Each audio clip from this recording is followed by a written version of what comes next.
மனோஜ் ரூமில் போய் கிரிஷ் படுத்துக்கிறாரு. கிரிஷை பார்த்து அலறாரு மனோஜ்.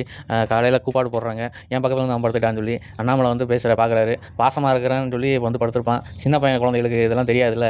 ஏன்டா உங்கள் பக்கத்தில் படுத்தா நல்லது தானே அதனால் அப்படி இப்படின்னு சொல்கிறாரு. ஆனால் வந்து இந்த மனோஜுக்கு தான் நான் ஏன் வந்து யாரோ ஒரு பிள்ளைக்கு வந்து பாசமாக இருக்கணும் அப்படிலாம் அப்படி இப்படின்னு சொல்கிறாங்க. அதுக்கு மீனா கூட சொல்கிறாங்க, குழந்தைக்கு மேலே பாசமாக இருக்கிறது ஒன்றும் தப்பு இல்லைன்னு சொல்கிறாங்க. என்ன சொல்லி என்ன பண்ண மனோஜ் வந்து அவ்வளோ சீக்கிரமாக கிரிஷை ஏற்றுக்கிட மாட்டார் போல். அண்ணாமலையும் ஃபுல் சப்போர்ட் இருக்கிறனால இந்த விஜயாவால் ஒன்றுமே பண்ண முடியல. ரோஹிணியை தனியாக கூப்பிட்டு பேசுகிறாங்க. அப்போ சிந்தாமணி கூட இருக்காங்க. இன்னொருக்கா வேணா நான் வேணா கடத்திட்டுமா அப்படின்னு சிந்தாமணி கேட்குறாங்க.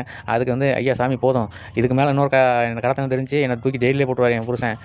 ரோஹிணிகிட்ட சொல்கிறாங்க, ரோஹிணி நீ இனிமேல் வந்து அந்த பையன்ட்ட வந்து அன்பாக பழகாத, அவங்ககிட்ட பேசவே கூடாது. நீ மனோஜ் நான் சொன்னால் கேட்டுக்கிடுவான், நீ நான் சொன்னால் கேட்பேன்னு நினைக்கிறேன். நீங்கள் 2 பேரும் அவன்கிட்ட அவ்வளோ பழகாமல் இருந்தீங்கனாலே போதும். ஆட்டோமேட்டிக்காக அவனால் பிரச்சனை வந்துகிட்டே இருந்துச்சுன்னா உங்கள் மாமாவே வந்து அவனை வீட்டை விட்டு துரத்தி விட்டுருவார். உங்கள் மாமாவுக்கு வந்து நம்ம வீட்டு சந்தோஷம் தான் முக்கியம், அந்த சந்தோஷம் அவனால் கெட்டு போகுது அப்படின்னா கண்டிப்பாக அவனை வீட்டை விட்டு அவரே துரத்திடுவார் அப்படின்னு சொல்கிறாங்க. இதை கேட்ட ரோஹிணி வந்து ஷாக் ஆகி நிற்கிறாங்க. நீங்கள் என்ன நினைக்கிறீங்க இந்த சீரியலை பற்றி? கமெண்ட் பாக்ஸில் கமெண்ட் பண்ணுங்கள். தேங்க்யூ.